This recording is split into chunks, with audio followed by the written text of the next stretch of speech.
It was a good win versus South Carolina.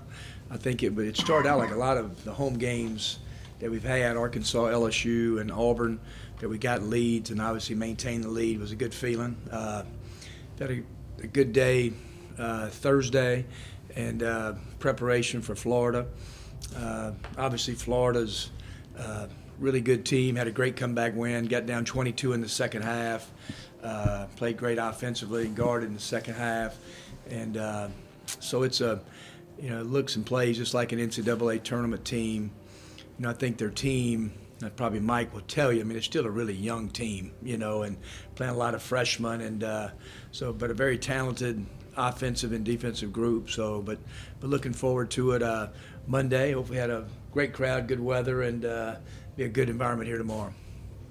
Prognosis on Sammy still about the same, week or two? Yeah. He tried a little bit yesterday. He can do some little non-contact running, but unless something really happens, he won't be available for tomorrow.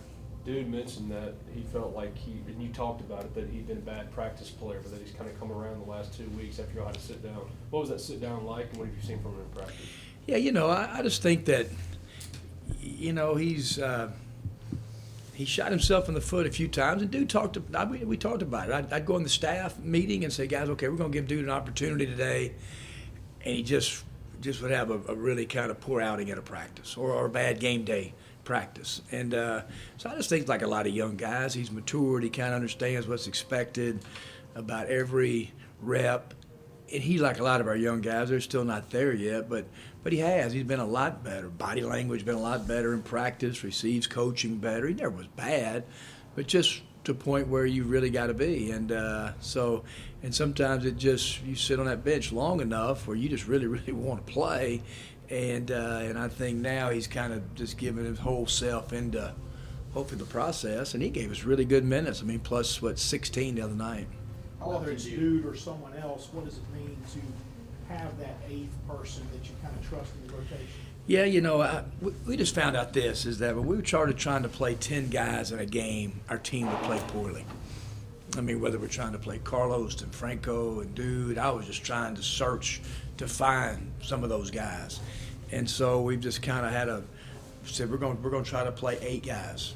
And now those 8 could change based on practice. But kind of going into our practice today, it'll probably, be Bryce and Austin and Dude off the bench, and Dude's practicing better, and Sammy's kind of got a little nicked up, so that gave him an opportunity, and so it's helped us. We've shortened the bench. For a while we got in such foul trouble all the time, that it seemed like KJ's on the bench, Dean was on the bench, and so that didn't help. So hopefully those guys, we've tried to manage that by playing some zone and getting Nadeem out after he gets his first foul, just to kind of get him to catch his breath and make a silly second one. And so some of those things have hopefully helped our team.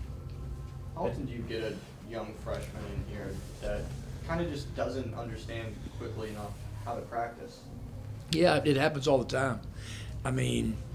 You can look around the country and you start saying, okay, how come this McDonald American is averaging 5 or 6 points? Or how come so-and-so that was a 4-star player and you saw him get 28 a game in high school, he can't get off the bench for a certain team?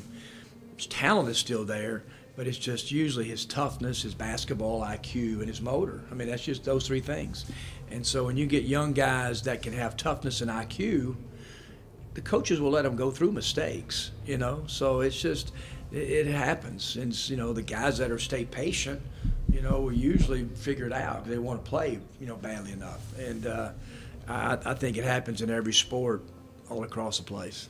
Nadeem's had his most consistent stretch of basketball since he was suspended for Florida. What's really allowed him to have this good run? Is he just any particular area that you see? Yeah, just being, as we talked about, Dude, he's becoming a better practice player, becoming more communicative on the floor.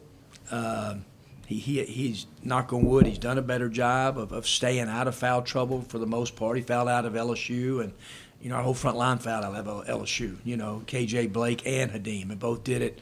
15 fouls, and I think averaged 21 minutes between them. So, him being on the floor, he's our best defensive presence by far. He's starting to rebound consistently, And I think he's starting, hopefully we can get into where he's starting to drive the ball 15, 16, 17 feet. And, so he's made us better.